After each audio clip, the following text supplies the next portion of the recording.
avant de plonger dans cette histoire incroyable, pensez à vous abonner à la chaîne et à activer la cloche.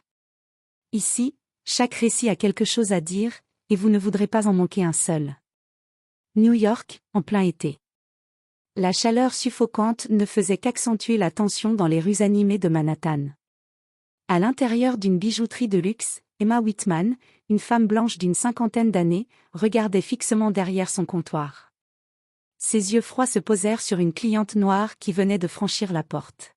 « Sale noire, tu es un voleur », hurla Emma, sa voix résonnant dans tout le magasin. La femme, choquée et humiliée, recula d'un pas, ses mains levées pour montrer qu'elle n'avait rien pris. Les clients se tournèrent, certains horrifiés, d'autres incapables de croire ce qu'ils entendaient. Mais ce qu'Emma ignorait, c'est que cette femme noire n'était pas une simple cliente. Elle s'appelait Olivia Carter, avocate réputée et militante pour la justice sociale, fille unique de l'un des juges les plus influents de l'État de New York. Elle venait en réalité déposer une plainte urgente pour une affaire de fraude qui concernait directement le magasin d'Emma. Le regard d'Emma se durcit, persuadée qu'elle faisait simplement respecter la loi et protéger sa boutique. Mais chaque mot qu'elle prononçait scellait sa propre chute. Car derrière Olivia se cachait un réseau d'influence et de pouvoir capable de retourner la situation contre quiconque osait la déshonorer.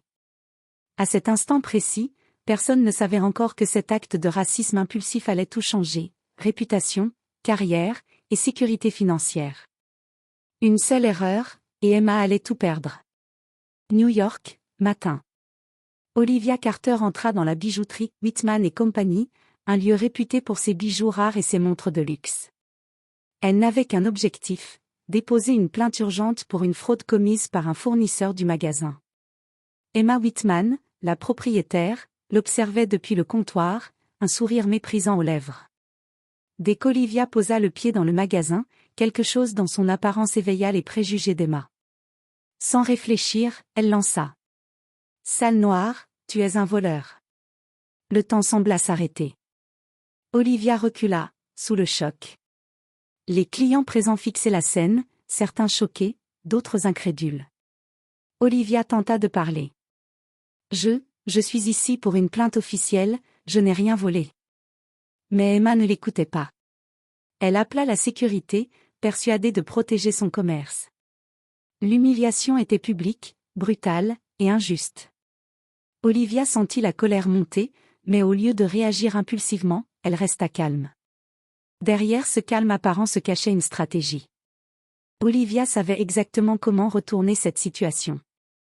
Elle connaissait ses droits, connaissait le réseau de justice et d'influence dans lequel elle évoluait depuis des années.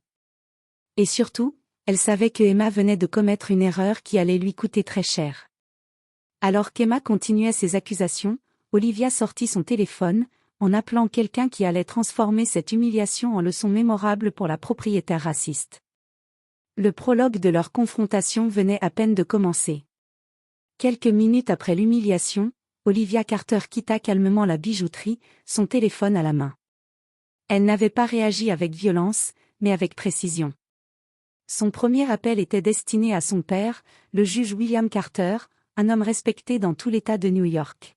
« Papa, j'ai besoin de ton aide. Emma Whitman vient de m'accuser faussement de vol dans sa boutique, » dit-elle d'une voix posée mais ferme. Quelques instants plus tard, Emma Whitman sentit les premières secousses de sa chute. Olivia avait déjà commencé à mobiliser son réseau. Une plainte officielle pour diffamation et comportement raciste était déposée, et la nouvelle commença à circuler discrètement parmi les cercles influents de Manhattan. Le réseau social et médiatique fit le reste. Une vidéo de l'incident, tournée par un témoin, commença à circuler, montrant Emma criant ses accusations absurdes. Les commentaires et partages se multipliaient, la réputation de la bijouterie commençait à vaciller. Emma, d'abord fière et convaincue d'avoir fait ce qu'il fallait, commença à sentir l'angoisse s'installer. Elle tenta de contacter Olivia pour « arranger » la situation, mais Olivia resta injoignable, fidèle à sa stratégie, laisser le système et l'influence parler. Le juge William Carter, de son côté, prit note de l'incident. Il savait qu'il ne s'agissait pas seulement d'une question d'humiliation, c'était une affaire qui allait toucher la perception publique de l'injustice raciale à Manhattan. Emma venait de commettre une erreur monumentale. Alors qu'Olivia préparait la suite, Emma réalisait lentement qu'elle n'était plus en contrôle. Chaque mouvement qu'elle faisait maintenant risquait d'aggraver sa situation. Et elle n'avait aucune idée de ce qui allait lui tomber dessus. 2 jours après l'incident, Emma Whitman commença à ressentir l'ampleur de sa catastrophe. La vidéo de son accusation raciste avait fait le tour des réseaux sociaux, accompagnée de commentaires indignés et de dénonciations publiques. Les clients habituels avaient annulé leurs rendez-vous, et certains fournisseurs refusaient désormais de travailler avec sa bijouterie.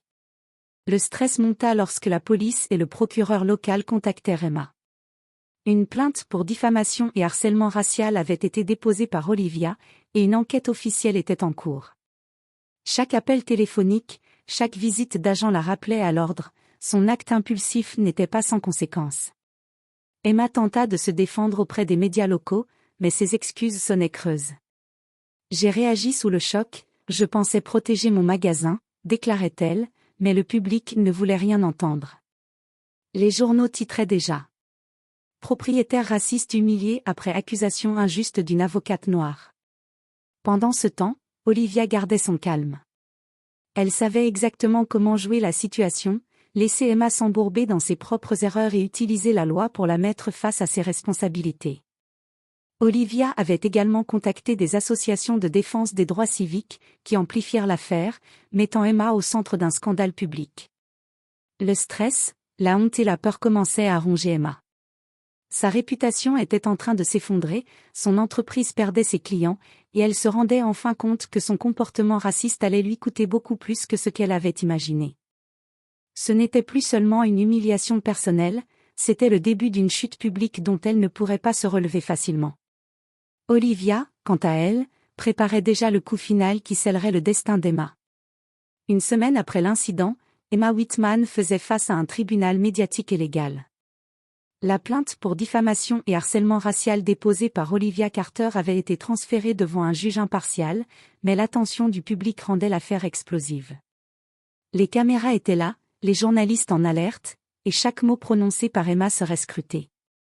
Le jour du procès, Olivia entra dans la salle avec une confiance tranquille. Son avocat présenta les preuves, vidéos, témoignages de clients et employés, et messages internes prouvant que l'accusation d'Emma n'était pas fondée. Chaque élément démontrait que le comportement d'Emma n'était pas un simple incident isolé, mais un acte raciste clair et injustifié. Emma, assise sur le banc des accusés, sentit son monde s'effondrer. Ses tentatives d'excuses semblaient ridicules face à l'accumulation de preuves et à l'indignation publique.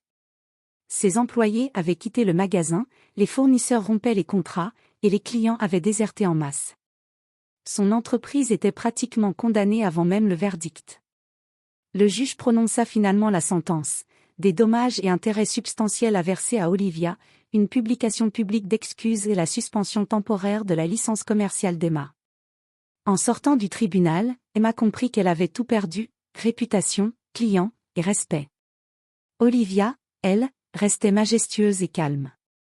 Elle n'avait jamais cherché à humilier personnellement Emma, mais à obtenir justice et responsabilité pour un acte raciste et injuste. Dans les jours qui suivirent, les médias continuèrent à couvrir l'affaire. Emma devint un exemple public des conséquences du racisme et de l'arrogance, tandis qu'Olivia renforçait sa réputation d'avocate intègre et déterminée. Ce qui avait commencé par une accusation impulsive dans une bijouterie se termina par un renversement total. Emma avait tout perdu pour un acte qu'elle croyait insignifiant, et Olivia avait triomphé par la force de la loi et de sa stratégie implacable.